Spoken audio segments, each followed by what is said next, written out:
today we're going to have a very special guest that was a huge part of crafting my meaningful life.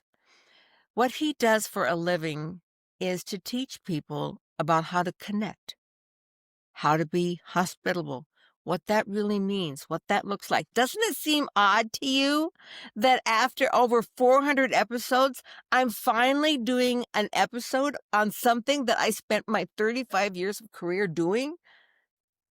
It does seem odd, but I'm so excited to have him on. Taylor Scott, welcome to the podcast. Thank you so much for having me. Great to be here. It is just a delight. I've interviewed when my title is as broad as crafting a meaningful life, that can run the gamut, from people who are in the middle of surviving childhood sexual abuse and they're now in their 50s and sharing their story, all the way to people who are living the luxe lifestyle and want to invite other people into that luxe lifestyle and how to get it, and every single thing in between. But I know what hospitality means to me, so I want to find out what it means to you. So let's start right there. Before we do the where are you and where have you been, I want to know your definition, what hospitality means to you. Yeah, at its core, hospitality, in my view, and with all of the experience that I've had, both personally and professionally, hospitality is just how we make people feel. We were talking about Will Guidara's book, Unreasonable Hospitality, before we came into the studio and hit record. And I love his quote that sums it up. And I'm not too proud to quote another fellow hospitality advocate, but he says service is black and white, but hospitality is in color. And so I've always Ah, loved that quote that he has. And so, yeah, for me, it's like hospitality was something we feel, not something we do. And the magic of it, I believe, is we feel that magic both when we're receiving it and when we're giving it.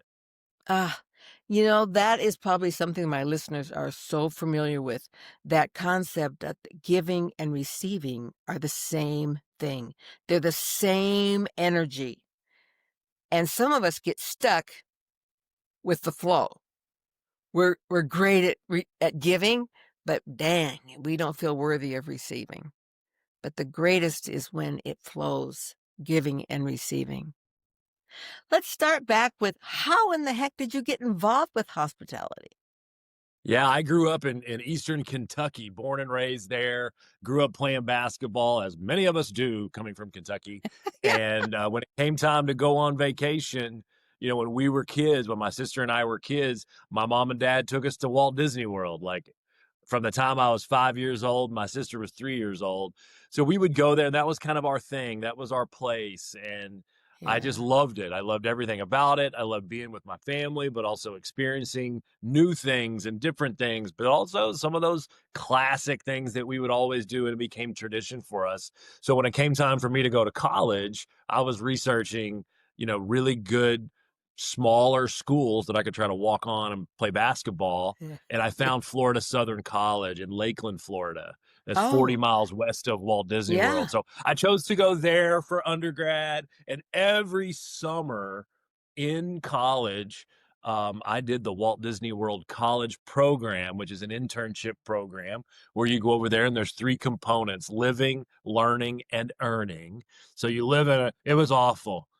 Miss Crafts, like you have to live in an apartment complex with 3,000 other college students, and you get to work a role in the show somewhere in the 48 square miles of a Walt Disney World resort, and you go to Disney University like every Oh, week, sure. and you go through these workshops, and there's a learning component.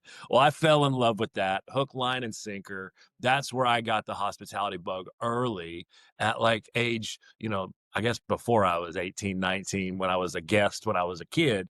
But when I really started to work those summers at Walt Disney World, I was like, okay, this is an industry, this is an environment, this is an energy that I want to be around for the long haul. Wow. That's amazing that you picked that up as a small child and recognized that it wasn't just the rides at Yeah, Disneyland World. It was much more than that.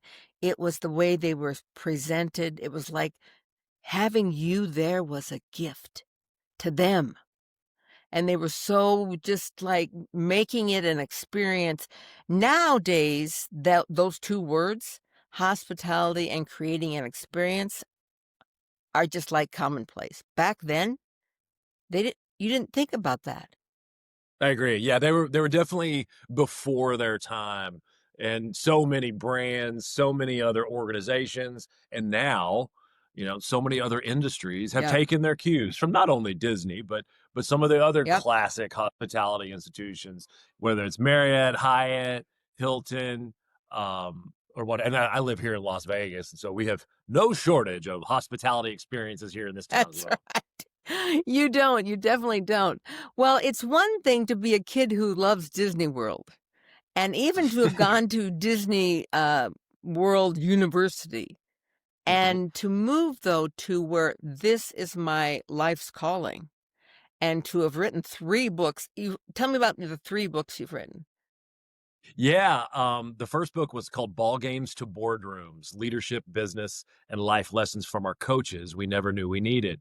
And I Ah, started writing that as a passion project, because what happened prior to that really is probably what has led to what I'm doing today and what I have been doing these last 7, 8 years.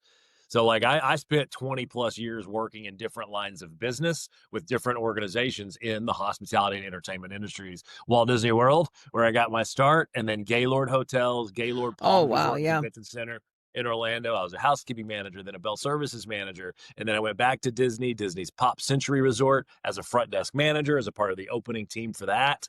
And then I transitioned to be in sales and marketing for about 3 years. And then I like wanted to grow and wanted to learn, so I spread my wings and I left and I went to graduate school and I got an MBA Wow. focused in the management of hospitality at the Cornell Hotel School.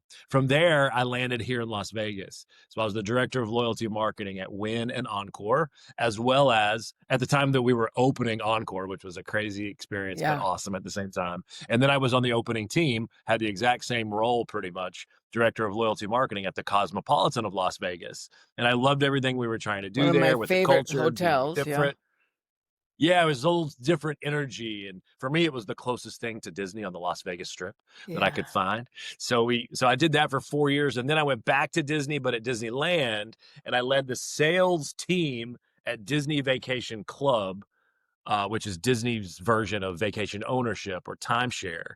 So I did that for a few years, and it was during the reason I tell you about all of that is just to say that my favorite part about each of those career stops, each of those seasons of life, my favorite part truly were the times when my own leaders would send me to a leadership development workshop or have a leadership development experience, whether it was with our leadership team or going to a thing, to an event, to Yeah. a conference. Yeah. And I just was doing some soul searching and some probably similar to the work that you do. I was trying to figure out how in the world can I do that for a living? Yeah. And so that's how all this really started. Is I as a passion project. Then Ball Games to Boardrooms was self-published, and then I had another passion project. I was like, how come? Wonder why it is we love certain leaders. We follow certain leaders. We do more for certain leaders than we do for other leaders. And I started doing some research just for fun. I mean, I have no Right. life. This was just like a passion project kind of thing. And I started realizing all these parallels between gracious hospitality and inspirational leadership, like Uh, actual backed by science reasons that there are some commonalities. So I started putting pen to paper and just doing a little outline. And so anyway, Lead with Hospitality was then born.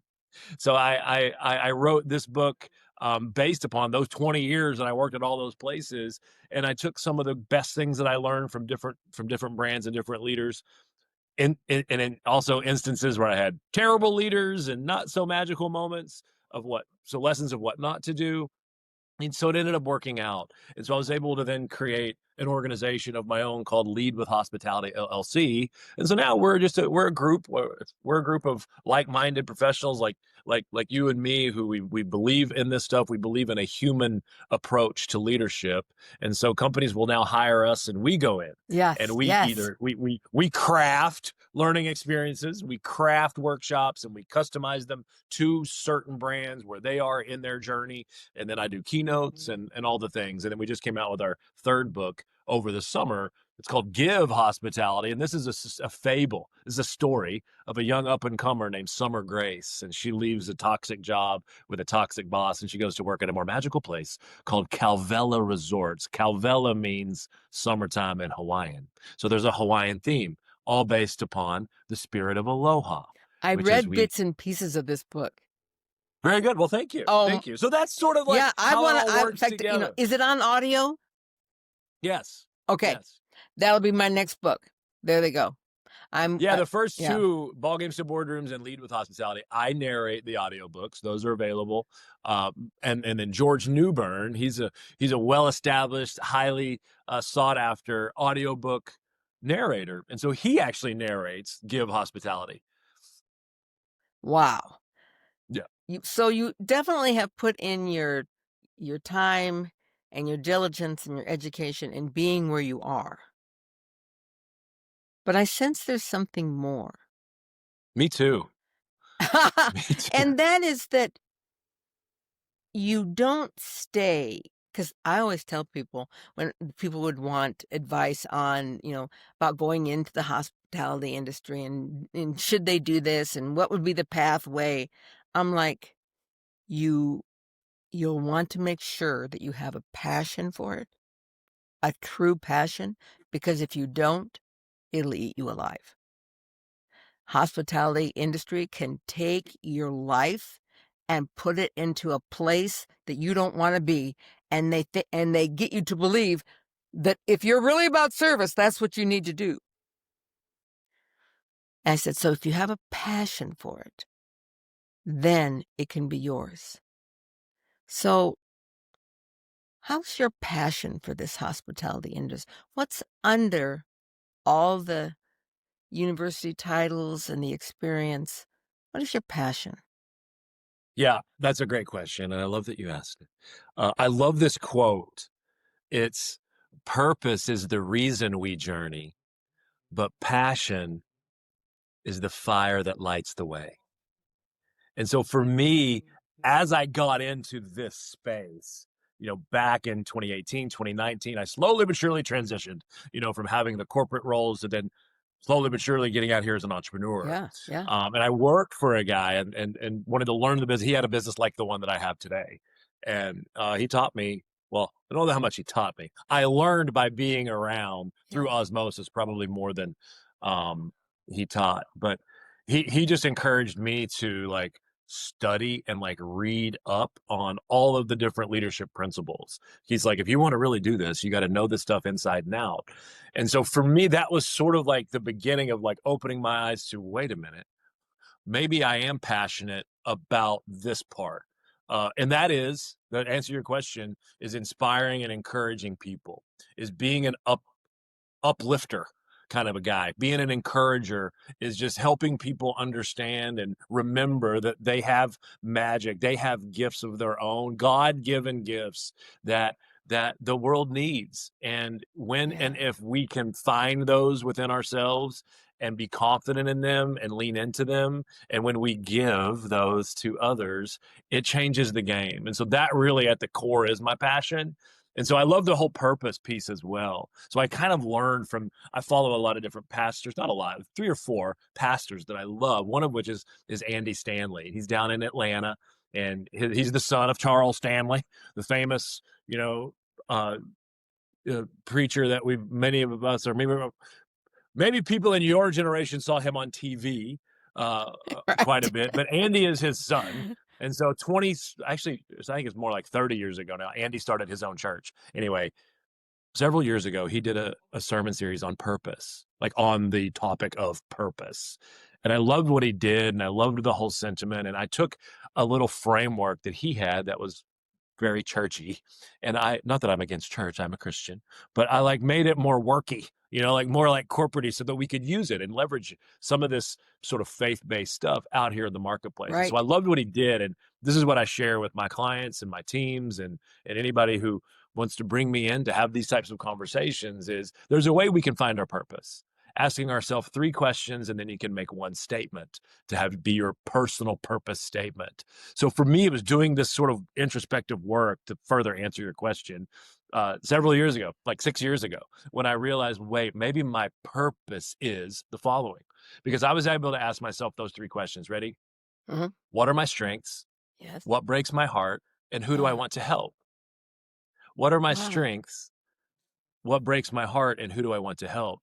So for me, it was about I've learned, at this point, I'm 46 now. So I was like late 30s, early 40s when I'm doing this sort of like introspection. And I'm like, wait a minute, okay, so my strengths, I'm a pretty good writer, I'm a pretty good speaker. So like I want and what breaks my heart is when people, me included, are in a job or they're in a season where they're just so frustrated and they're so heartbroken, mostly because they have a bad leader and Ah, they cry. They would call me and cry because they're so frustrated and they want to get out. They want to come back to my team or they want to come back to our company versus it just break my heart. And then who I want to help is like up and coming leaders, people that are just starting out on their leadership journey, but also I've realized this a lot in the last 2 or 3 years. There's also, as you probably work with a lot of them as well, there's also seasoned leaders. There's also people that have been out here in corporate America for years, yeah. decades, some of them, and they're frustrated and they're crying as they drive home from work every night. So I came up with this thing. I was like, well, I realized it for myself. I'm like, this opened up my eyes and my heart to be like, okay, this is now the path because I found what my personal purpose is. And also I understand that my passion is to be this encourager. So like put it all together and it's like my purpose is to leverage my ability to write and speak and encourage to inspire up and coming leaders as well as seasoned leaders to experience more joy and success in life. And Hmm. beyond that, it's like there's this way we can approach this thing that creates both money and meaning at the same time, as opposed to thinking you have to do one or the other.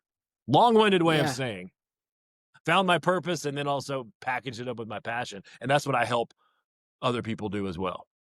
I love that because I just think that people have to have and do something that is, well, they don't have to.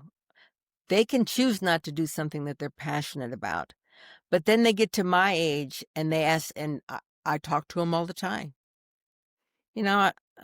Is this all there is to life? You know, j- Right.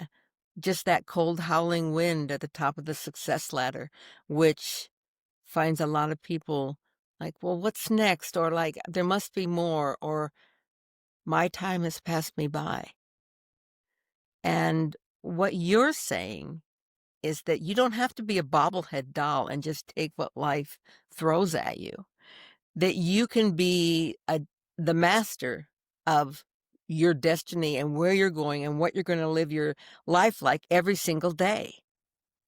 And what a great gift that is to everyone, whether or not they're in the hospitality industry. It is about how you can live your life. That's So right. let me ask you a question in terms of, I think probably most people who work in the hospitality industry, or really any industry where they are forward facing, they probably have this assumption, oh yeah, sure, I'm hospitable. I'm definitely a hospitable person. I love to serve people. Oh yeah, totally. That's me. That's me. Um, what else is there? Yeah, that's of course. What are the questions that you ask yourself to know and to determine where you are on this hospitality timeline? So you have to kind of know where you are to know where you go from here. What are the questions you ask yourself? For somebody that wants to truly be hospitable, is that the crux of your question? Yeah. Well, I think the difference in service and hospitality, again, is service is something we do, but hospitality is something we feel, whether we're giving it or receiving it. So one of the core things, I think will answer your question, one of the core things we believe in that we try to share with organizations who are asking themselves those same questions, or leaders of organizations that want their teams to be asking themselves that Yes, question, yes. uh, is to look at this as relationships, not transactions. Ah, thank you. Relationships, not transactions. That is a mindset. And as you were talking just a few seconds ago there, what was going through my mind was like, it really comes down to mindset most of the time. No matter where we are in our journey, no matter how old we are, no matter how advanced we've become, no matter how much success we have. Um, I mean, I'm an old school athlete, so it was always like ingrained into us, like MTXE, mental toughness, Yeah. extra effort back in the day. And Yeah. so the longer, and that's really what the crux of my first book, Ball Games to Boardrooms, was like taking all those little nuggets, little lessons, little dimes that we learned from our coaches Yeah, I love playing our that. sports and then applying them today. So it comes into play here. And so for anybody asking themselves that question, I just would encourage you to go, if you really want to make, so ask yourself, do you want to make a good impression, or do you want to make a positive impact? Ah, There's a difference. That's a wow. mindset switch. So when you start shifting from impression to impact, then you start thinking about it as I'm gonna be interested more than I try to come across interesting. Ah, Now you're having conversations with a coworker, even with your own leader, with a guest, a customer, or a client, with a business partner. Now you're having conversations that are so meaningful that they will lead to a relationship, which will then begin to change the entire game. And as we all know, when we get into relationship, the relationship mindset, the relationship heart set, it changes not only when we change how we think, it changes what comes out of our mouth, and then it becomes to change. It starts to change the actions we take. And so now you're actually giving more than you're trying to receive. And yeah. like you probably heard it said, Mel Robbins has been saying this all over Instagram and the internet and her book and all the things, and let them. But I love it. It's leaders bring the weather. Ooh, Leaders I've heard her bring the say weather, that, yes. So which is like just powerful. to say your energy precedes you.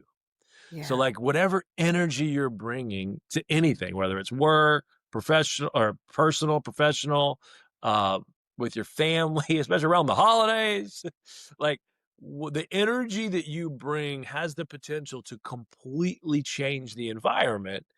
And that could go one of two ways. And so the question for all of us is, we all make a difference with what we say and what we do. But the real question is, what kind of difference do you want to make? Do you want it to be a positive one or a negative one? Mm. I love this talk about transactional versus relationships. Now I'm involved with a lot of philanthropy, nonprofit, and we just had a Utah Philanthropy Day, and the main theme was if you're looking for dollars for your nonprofit, don't ask transactional requests of the donors. We're like, "Oh, yeah, I just need you to give $1,000. Will you please give $1,000,000?"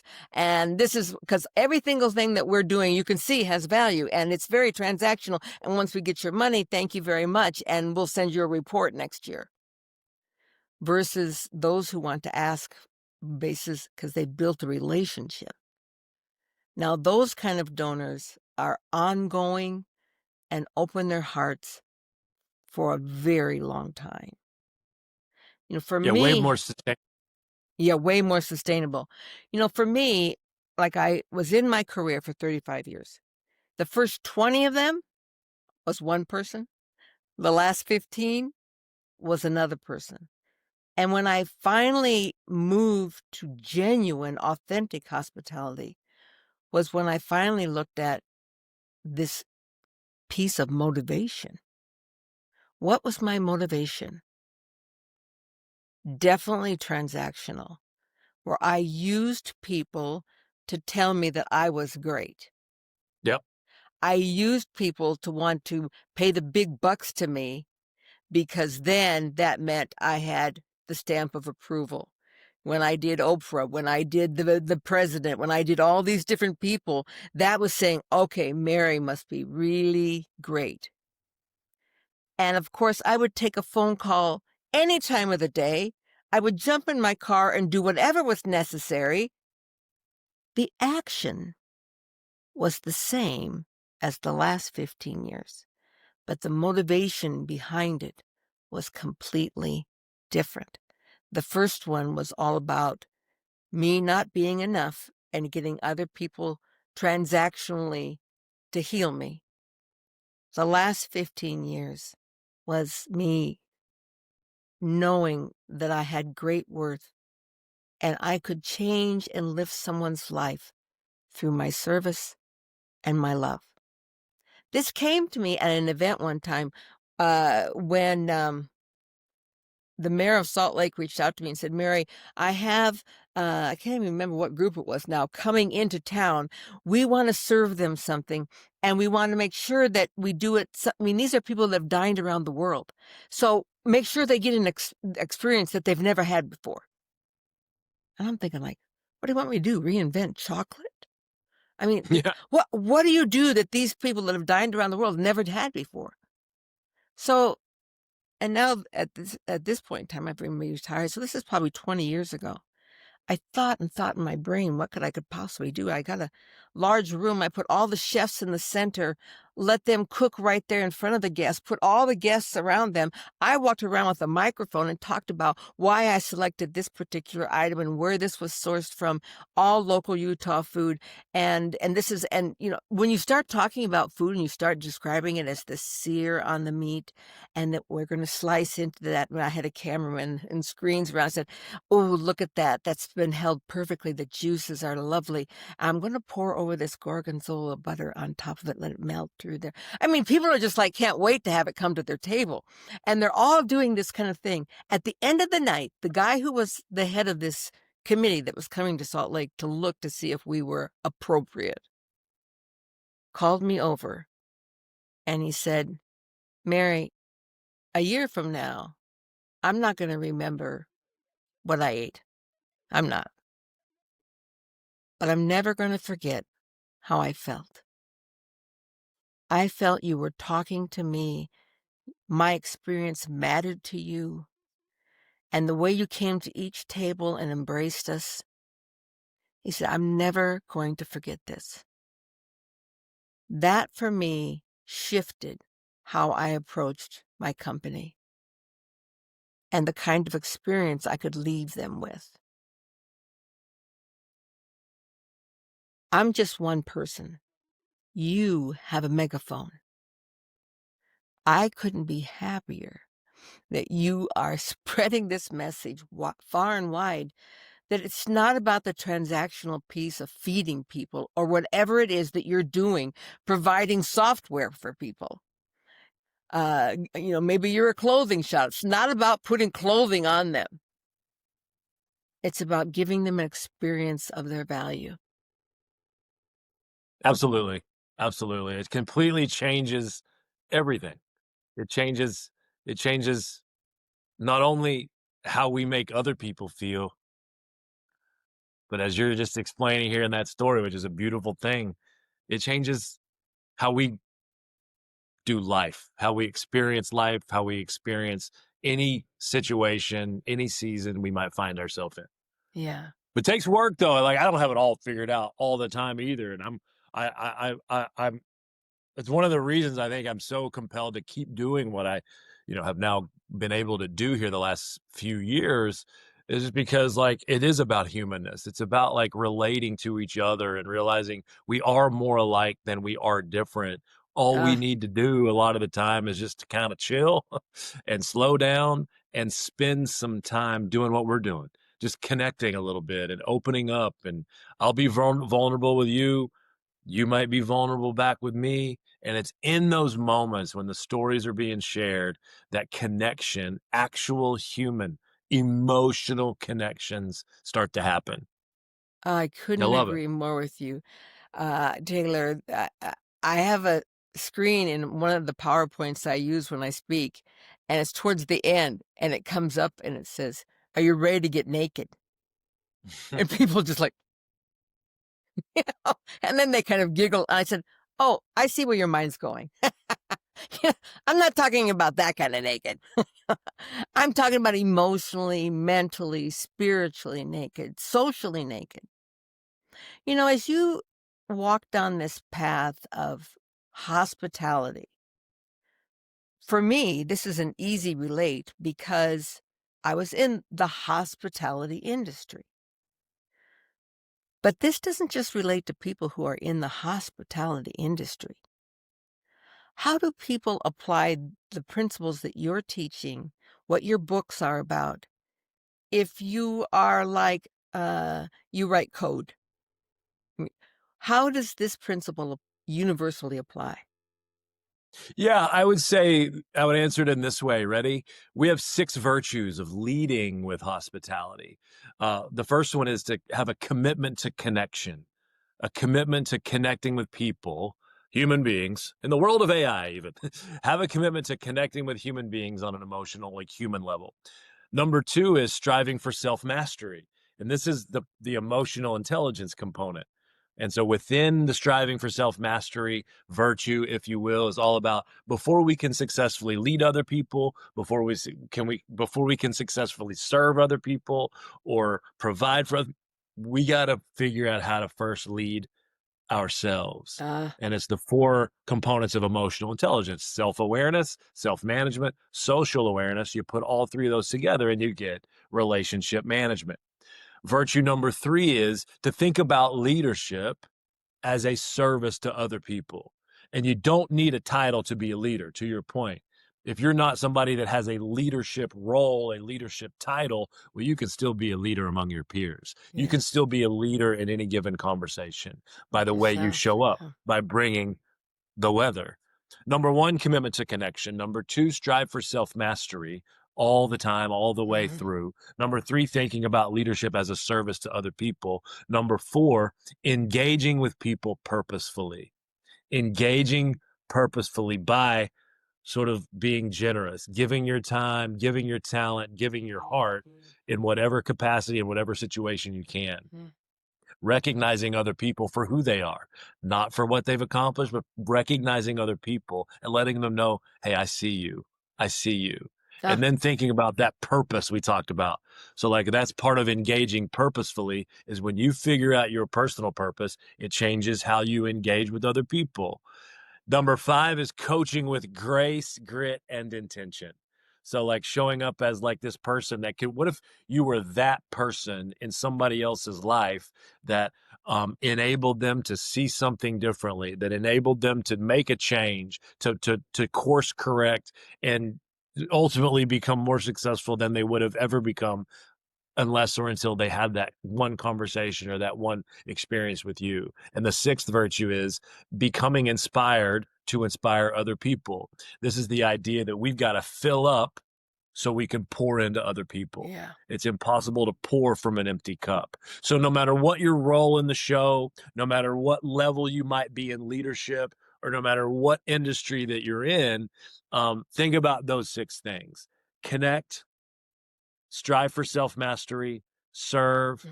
engage, coach, and inspire, and watch Mhm. what happens. Watch what Watch what happens. happens and feel this moment where, man, all of a sudden you're like, all of a sudden I'm successful. All of a sudden things are starting to open up. And by the way, I actually feel good about what I'm doing, why I'm doing it, and for whom I'm doing it. Ugh, so powerful. That is so powerful. And I think about uh, most of the people that watch this show are between the ages of 30 and 55. The demographics are 85% women, 15% men. Bless those 15% men that watch my women talk every single week. Thank you. I love you. But what I've learned is that they are all, most of them are career people. And most of them see themselves as successful, but something's still lacking.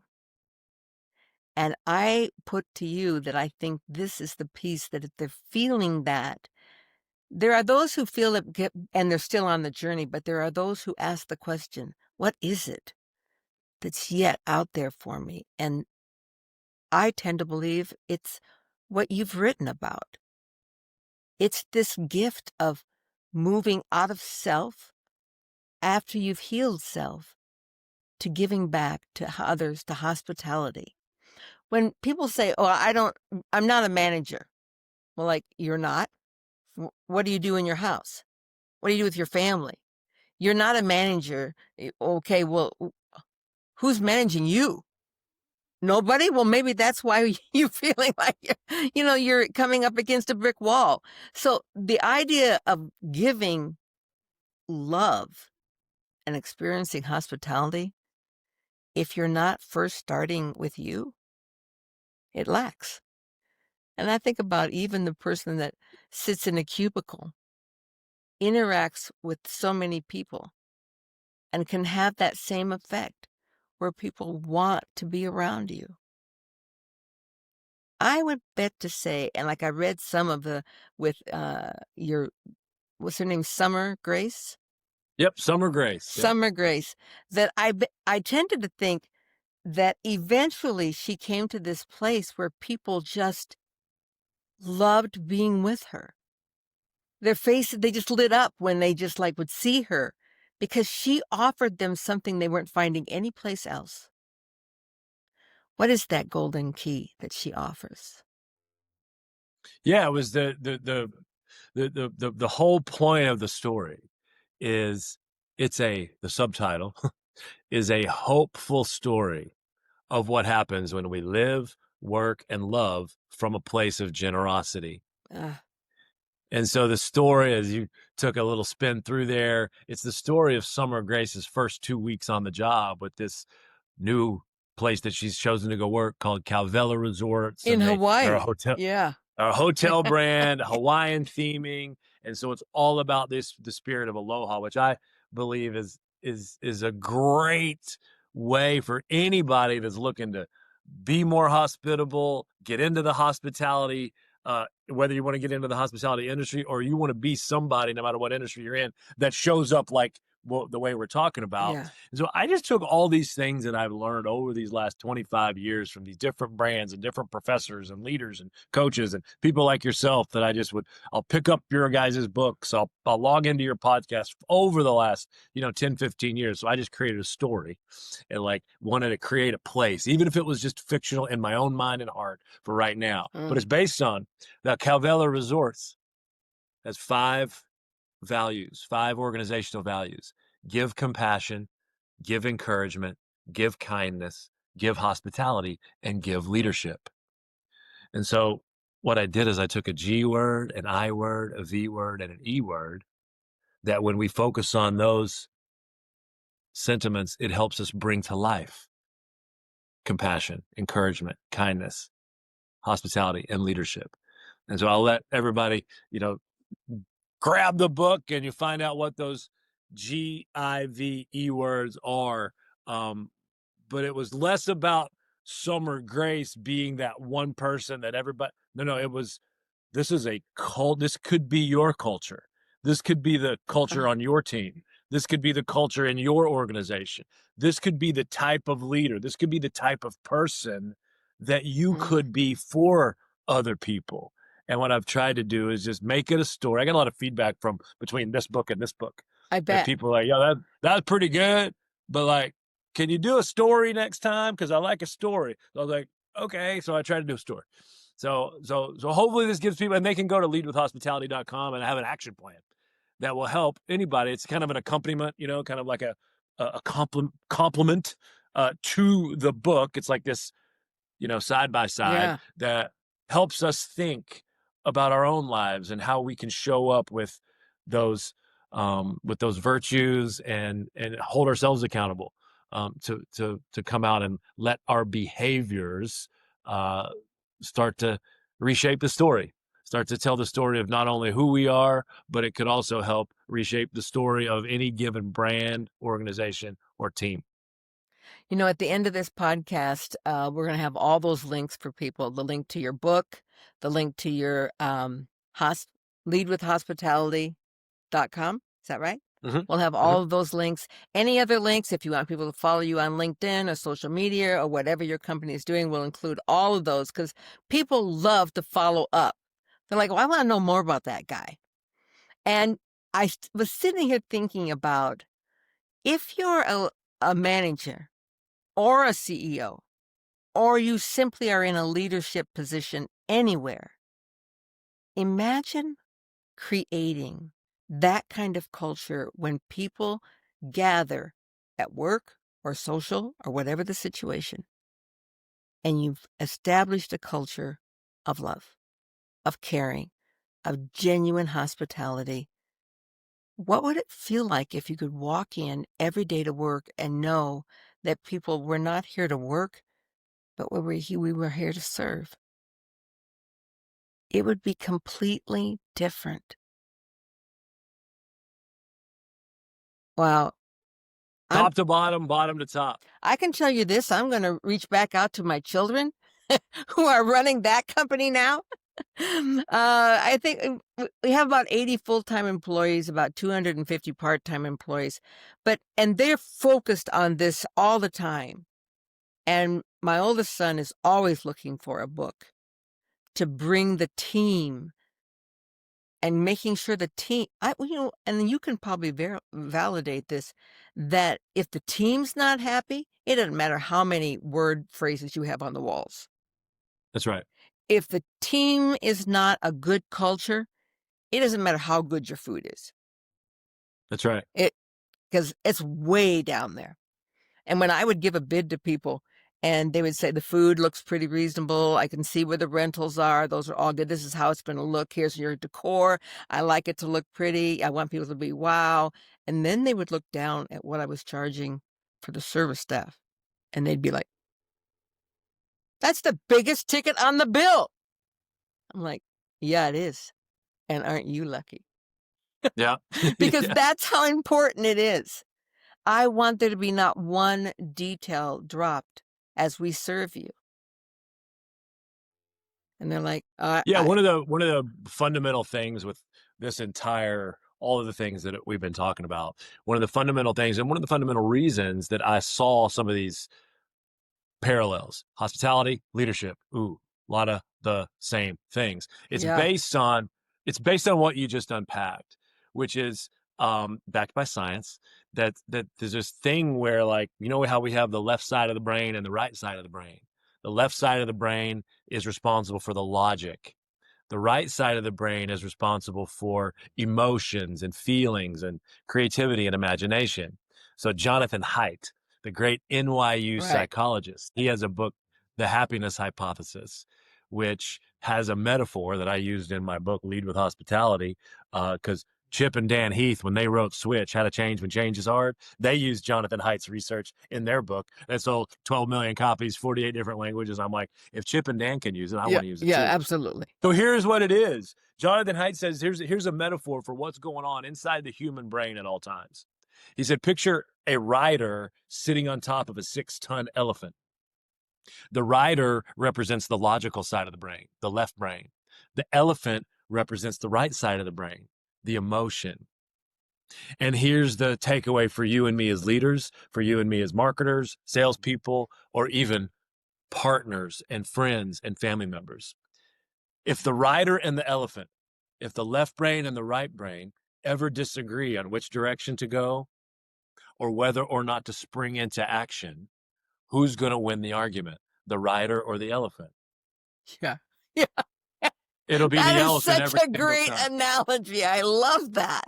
Yeah. Elephant every single time for a couple reasons. Yeah. One, that's why I love this metaphor. It's a 6-ton elephant with a 6-ton weight advantage over the rider.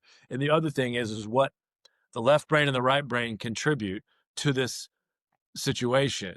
The rider, the left brain, they're responsible for providing the direction of where the human being is going to go. Yeah. But the elephant is responsible for providing the energy and enthusiasm to move. the energy and enthusiasm to change direction, the energy and enthusiasm to spring into action, doing things like coming back to your company and spending more money, telling Yeah. stories about how awesome the experience Right. was. And so it can all be summed up by the great John Maxwell. He has a quote that sums the entire thing up. And it goes like this: we can't move people into action unless we first move them with emotion. And Absolutely. so that sentiment, that principle, that concept alone, I just have always believed we can all learn so much from that. Whether you're a leader, a salesperson, a marketer, or a member of a team. So I leave that with the audience here. You can't move people into action unless you first move them with emotion. With the Absolutely. Taylor Swift. Yeah. Everybody do it together. All right, let's do it. Let's do it. I love this. I am going to, as soon as we end this podcast, I'm going to get on the horn with my two sons and say, I want the team to read this book. I want the team to, first, I want you to read it and see if this is of value. And then I will pay for the books to have the team read them. Because even though I'm not an owner anymore, for 35 years, my face and my name was synonymous. And I want everyone on this team to be experiencing what you're talking about. Wow. Well, I appreciate that. That is some very meaningful validation at a time right now. I'll be honest and vulnerable with you. Uh, at a time right now when I really appreciate that. I really needed to hear something like that. I needed a win here. There's been a lot of things happening. This year's been weird. I don't know about you, people watching, people listening. Yep. 2025, a little bit strange. Yeah. Bit of a roller coaster, especially here lately with the economy and all the things. And Yeah. so anyway, I really appreciate Not to that. wax And political, but yeah, yeah, I really appreciate your I appreciate your encouragement. I appreciate your kindness. It does mean a lot to me. So I appreciate that. well, Taylor, this is the one thing I'm going to leave with you. It's what I left with the group I spoke to yesterday. And that is that, aren't you excited for 2026? Because think of everything that happened in 225 that prepared you for the launch of what's going to happen next year. That's right. Get ready for it. Get That's ready for right. it, Taylor. That's right. The whole year of the snake, 2025, year of the snake, shedding Yep. relationships, Yep. things that no longer align with you and your purpose. I've been seeing all this stuff coming. But the 2026 is the year of the horse, to your point. Apparently there's something coming. Giddy Some up. momentum here. Yes, giddy up. All right. Such a delight to have you on. Thank you for bringing this to light. It needs to be shouted from the rooftops, and you have provided us with 3 books, your new book. Plus, my bet is that you actually offer this service for companies where you can come in, and I thought so. Yeah. Absolutely. Keynotes, live learning experiences, workshops. We have Yeah. half day experiences, full day experiences, 2-day workshops. So yeah, leadwithhospitality.com. There's a work with us page on there. Visit us there. I'd love to connect with you. T Scott 1502 on Instagram.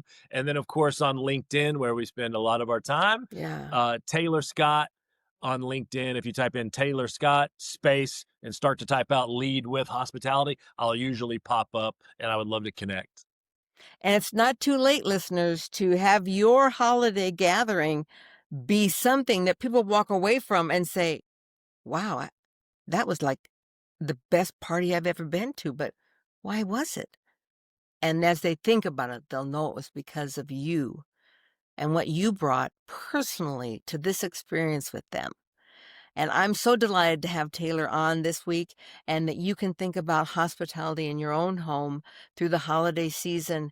And then let's launch 2025 in bringing this concept, living hospitality, to life in your life and the life of those around you. Merry Christmas. Namaste. Crafting a meaningful life.